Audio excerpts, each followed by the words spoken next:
Austerity followed by anger. With echoes of their Greek counterparts, Spanish public sector workers come out in force to condemn a 5% pay cut.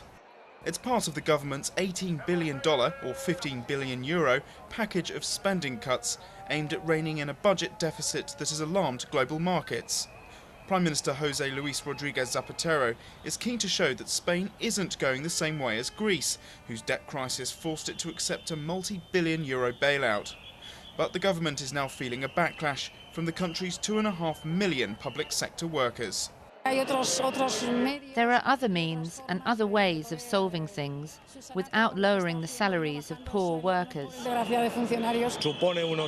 around 70 or 76 euros a month we'll be losing, and our €350 December bonus. We're talking about those policemen who earn the least. It's the latest chapter in the Eurozone's debt saga, which this week saw the common currency fall to its lowest point against the dollar in 4 years. In their latest attempt to shore up the euro, finance ministers meeting in Luxembourg agreed to a €440 billion fund to aid the most debt-ridden partners. The European Council President announced measures to oversee member states' budget plans and introduce sanctions for countries with excessively swollen debts. Sanctions could already kick in before the 3% threshold for the annual deficit is trespassed. For instance, if warnings have been neglected or if the level of debt rises too quickly. For now, investors remain sceptical that politicians are doing enough to control their economies.